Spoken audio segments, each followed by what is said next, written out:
Ang pag-uusapan naman natin ngayon guys, no, tungkol naman sa rejection or in Tagalog, pagtanggi, no. Tatalakayin natin dito kung ano-ano nga ba ang dahilan ng rejection, no, at kung ano nga ba ang mga disadvantages ng rejection, no, at saka kung paano nga ba tayo mag-react sa rejection, no, at saka kung ano nga ba ang mga benefits na hatid ng rejection sa buhay natin, no. So, tatalakayin natin dito guys, no. Itong rejection na ito guys, no, talagang aminin na natin na lahat talaga tayo dumadanas ng rejection, no. Kasi sa pamamagitan ng rejection na ito, no, magkakaroon ng challenge ang buhay natin, no. Kasi kung hindi tayo nare-reject, no, walang magiging challenge ang buhay natin, no. Paano tayo mag-grow as a person kung hindi tayo dumadanas ng rejection, no. Kaya mahalaga talaga na tayo ay dadanas ng rejection kasi baka mamaya kapag lagi na lang tayong ina-accept, lagi na lang tayong natatanggap, no, mai-spoil tayo niyan, no. Baka iisipin natin sa sarili natin, napakagaling natin kasi lagi tayong tinatanggap, hindi man lang tayo nire-reject, no.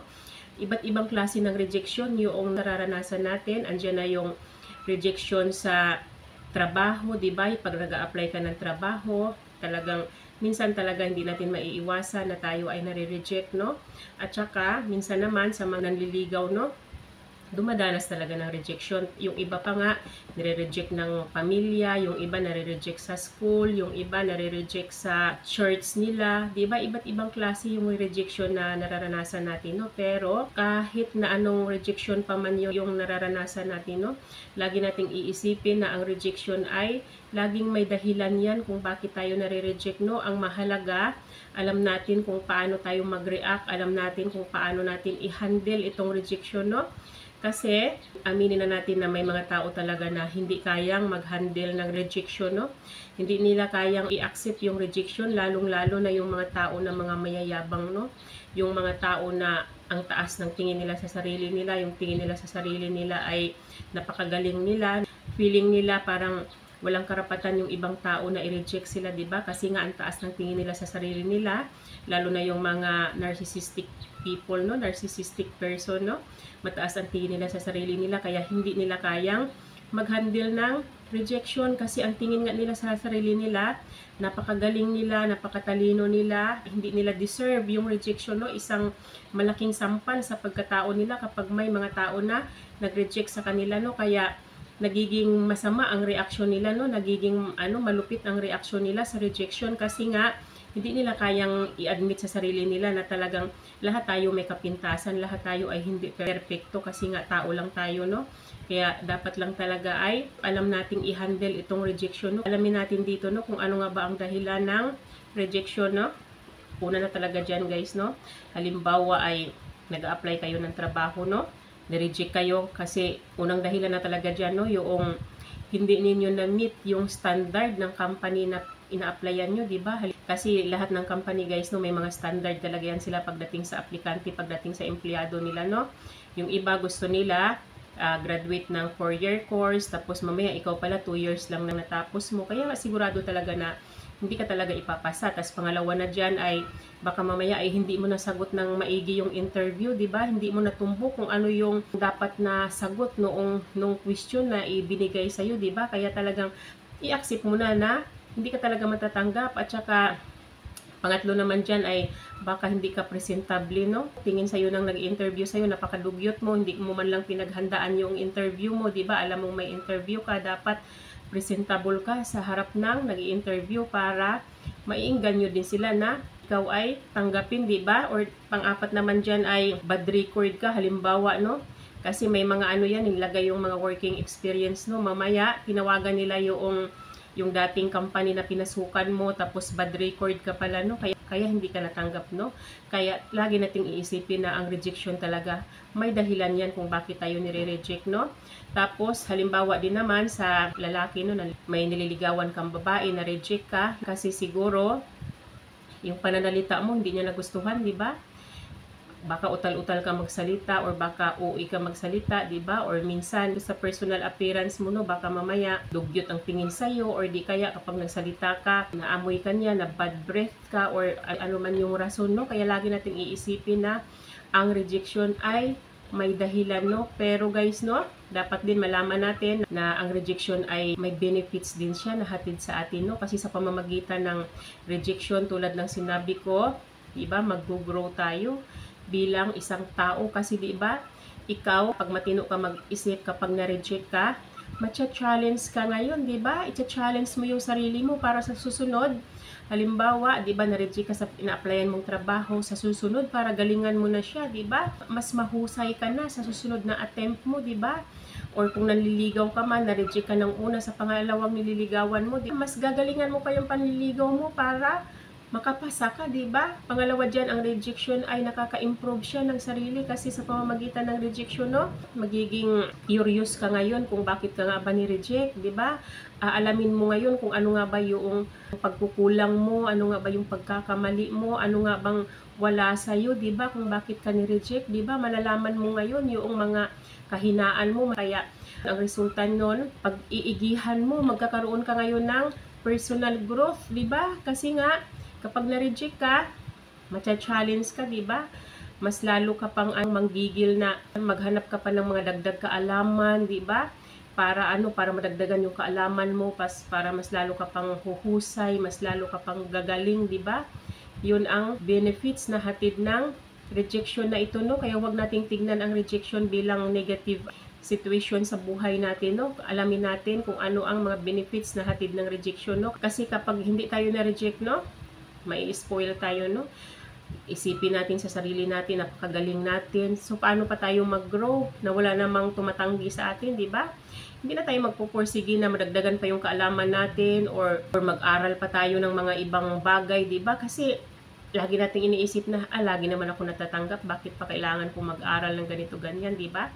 Kaya talagang kailangan ng rejection para may challenge ang buhay natin, no? Para matcha-challenge tayo at mag-grow tayo bilang isang tao, no? At saka, ano-ano nga ba yung mga disadvantages na hatid nitong rejection na ito, no? Una na talaga guys, no, kapag na-reject ka, yung iba nga tulad ng sinabi ko, hindi kayang i-handle itong rejection, no? Magkaroon siya ng emotional distress, di ba? Siyempre, di ba, normal naman yun na kapag na-reject ka, masasaktan ka talaga. Siyempre, tao tayo, no? May pakiramdam tayo, no? Pero, dapat marunong tayong mag-control ng emosyon natin para hindi tayo maging balisa, hindi tayo ma-distress, no? At saka, pangalawang disadvantage naman ng rejection ay bababa yung pagpapahalaga mo sa sarili mo, 'di ba? Kasi pakiramdam mo kapag na-reject ka, parang hindi ka magaling, parang wala kang halaga, hindi mo kayang pantayan yung iba, hindi mo kayang gawin yung mga ginagawa ng iba, parang bababa yung pagpapahalaga mo sa sarili mo, no? Pangatlo naman, sa pamamagitan ng rejection, no, mapi-feel mo ngayon na parang nag-iisa ka lang, parang wala ka ng kakampi, no, kapag na-reject ka, no? Yun ang feeling pag na-reject ka, di ba?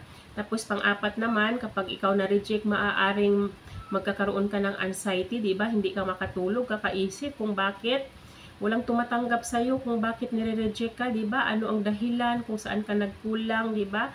Ang resulta, hindi ka makatulog, no? Magkaroon ka ng anxiety, no? Tapos pang-lima naman, sa pamamagitan ng rejection na ito, maaaring makaramdam tayo ng depression, no? Katulad ng sinabi ko, ang depression ay hindi madaling emosyon ito kasi kapag na-depress ka, 'di ba, makakaramdam ka ng matinding kalungkutan, mawawalan ka ng interest sa mga bagay-bagay, mahihirapan kang magdesisyon para sa sarili mo, at saka balisa ka, di ba? Tsaka pag depress ka, ang mararamdaman mo yung parang wala ka ng kwenta, wala kang pag-asa, wala kang halaga, di ba? Negative ang maiisip mo, di ba? Kapag ikaw ay depressed, hindi madaling emosyon itong depression, no?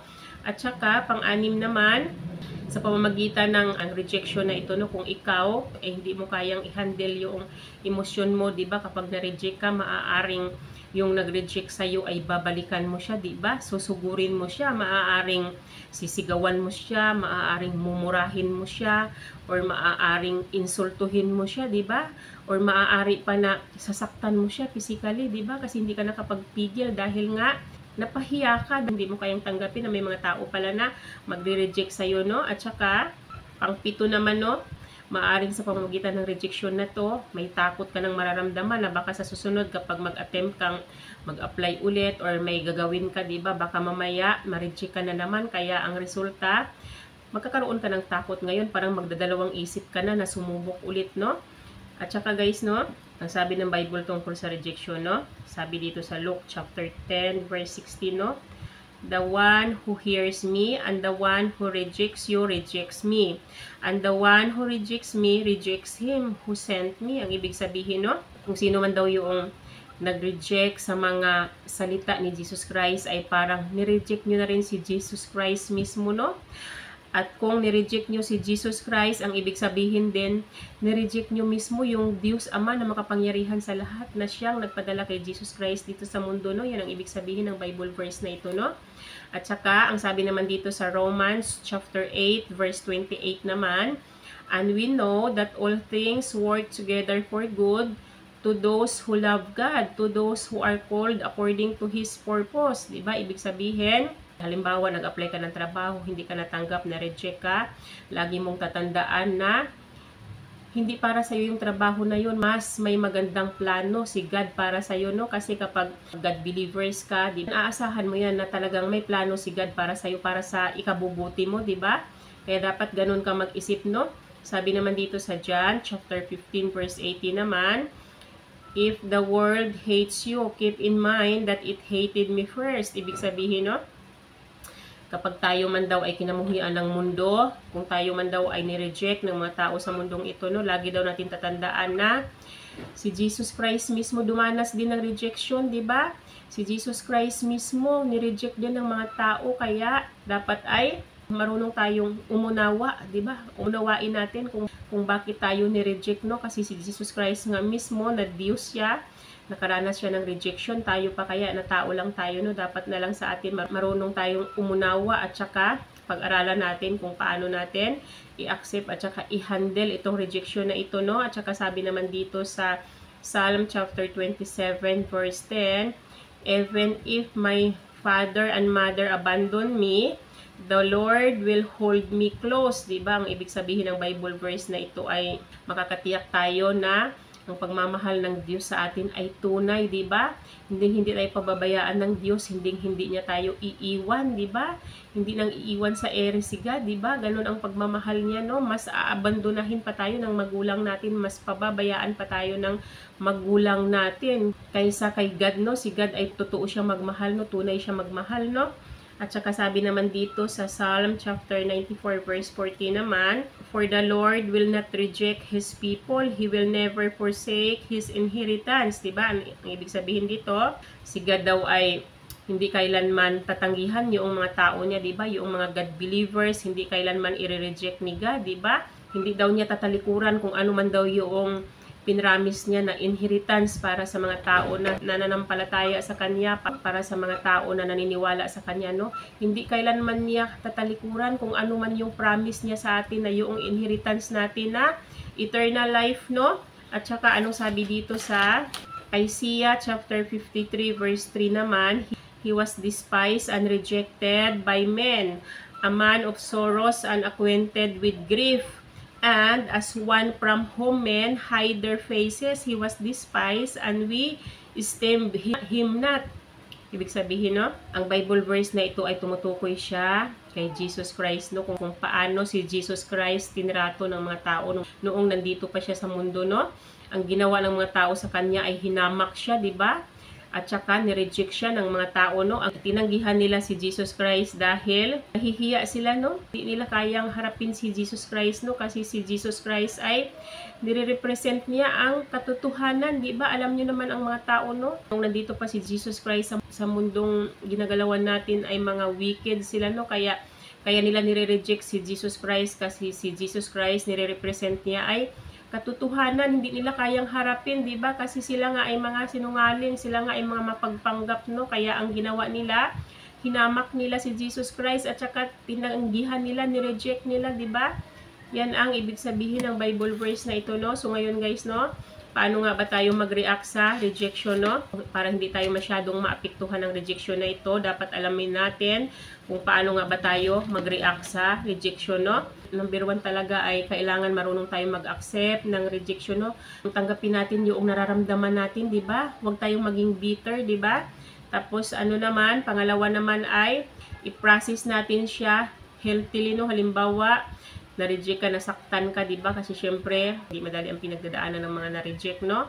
Kailangan i-process mo siya in a healthy way. Kasi yung iba kapag na-reject, nagmumukmuk, naglalasing, di ba? Kung ano-anong ginagawa sa halip na magmukmuk ka, sa halip na maglasing ka, di ba? Gumawa ka ng mga gawain, mga bagay na pwede mong pagkaabalahan para gumaan yung pakiramdam mo, para bumuti yung pakiramdam mo, no?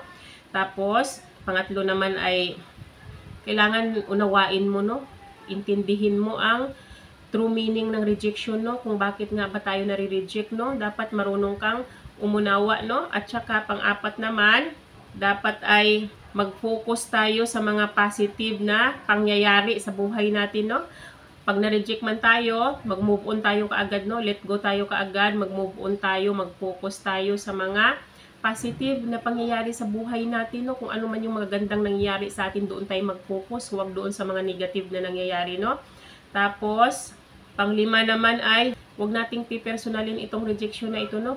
Para hindi tayo maapektuhan, no? Tapos, pang-anim naman, ay kailangan kapag na-reject ka, mag-practice ka ng self-compassion, no? Mag-practice ka ng awa para sa sarili mo, no? Maging mabait ka sa sarili mo, at saka lagi mong tatandaan na ikaw ay mahalaga, di ba? Tandaan mo kung ano ang halaga mo para hindi ka mawala ng pag-asa, no? At saka, pang-pito naman ay mag-focus ka doon sa mga activity sa buhay mo na maaaring mag-enjoy ka, di ba? Pwede kang mag-exercise, pwede kang magbasa ng mga books, pwede kang mag-spend ng quality times kasama yung mga mahal mo sa buhay, no? Para makalimutan mo yung rejection na dinanas mo, di ba? Tsaka, pang-walo naman, di ba, para hindi tayo maapektuhan ng rejection na ito, kailangan expect natin sa sarili natin na halimbawa nag-apply ka ng trabaho, dapat nakahanda ka sa kung ano man yung maging resulta. Dapat ini-expect mo na sa sarili mo na ikaw ay ma-reject, para kapag na-reject ka nga, no, madali na lang sayong tanggapin kasi hindi ka nag-assume na matatanggap ka, di ba? In-expect mo na ma-reject ka, kaya madali na lang sayo natanggapin yung rejection, no? At saka, pang-siyam naman ay alagaan mo yung sarili mo, tapos gumawa ka ng mga bagay na pwedeng makapagpasaya sa iyo at saka makapagpagaan sa pakiramdam mo, no?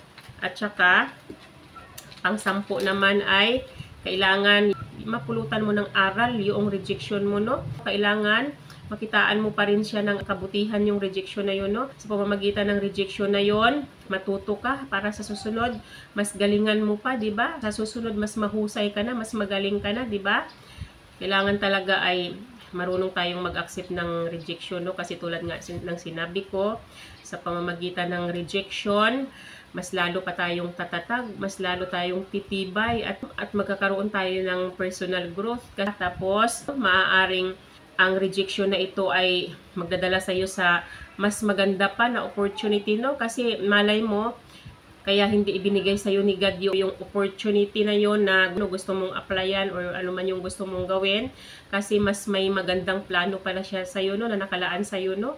Kaya nararapat lang talaga, guys, no, na kapag tayo na-reject, huwag tayong mawalan ng pag-asa, no? Huwag tayong magpapadala sa emosyon natin, no? Talagang dapat ay kakitaan pa rin natin ng kabutihan ang rejection na nararanasan natin, no? So, yun lang naman yung aking may share sa araw na to, guys, no? Sana may natutunan kayo sa akin. Hanggang dito na lang yung aking video. Bye-bye and God bless you all. Bye-bye, everyone!